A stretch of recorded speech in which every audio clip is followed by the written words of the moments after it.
Mesdames et messieurs, bienvenue à notre magazine institutionnel. À la une de l'actualité de ces jours, le président de la République, Félix Antoine Tshisekedi, a rappelé ce vendredi un remaniement à venir en envisageant un gouvernement d'union nationale et une restructuration de l'union sacrée, en martelant que cette annonce ne signifie pas la démission formelle du gouvernement actuel. Suivant son porte-parole, Patrick Mouyaya. Au deuxième point du Conseil de ministres de ce jour, relatif à la nécessité de préserver les intérêts de l'État. Le président de la République est également revenu sur la récente réunion qu'il a tenue avec les membres de l'Union sacrée le samedi 22 février 2025, au cours de la réunion où il a annoncé un remaniement à venir en envisageant un gouvernement. Le procureur de la Cour pénale internationale Karim Khan, en visite officielle de 48 heures à Kinshasa, a été reçu ce mardi 25 février par le président de la Cour constitutionnelle ainsi que celui du Conseil supérieur de la magistrature, M. Dieudonné Kamulita Badibanga.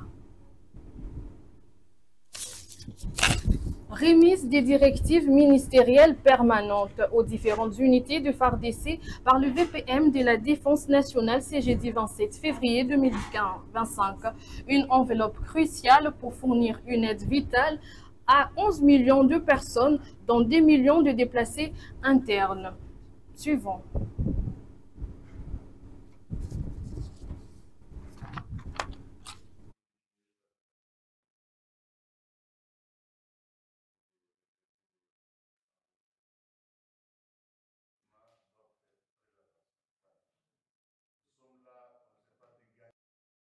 La situation sécuritaire demeure préoccupante avec une intensification de conflits armés. Les affrontements entre les forces armées congolaises ainsi que divers groupes rebelles, notamment le M23, ont entraîné des déplacements massifs de population. Les organisations humanitaires signalent une crise humanitaire croissante avec des milliers de personnes ayant besoin d'une aide urgente.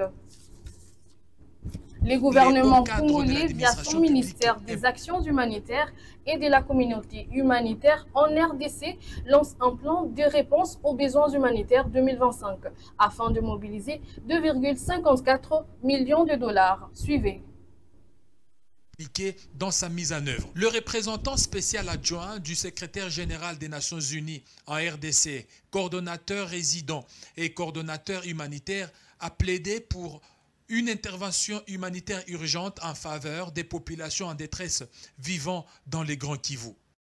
Nous appelons le gouvernement congolais, la communauté internationale et les partenaires humanitaires nationaux et internationaux à un sursaut collectif. Messieurs, comme vous avez pu le remarquer, nous sommes arrivés à la fin de notre magazine. Nous vous disons bonne soirée à vous et à la prochaine.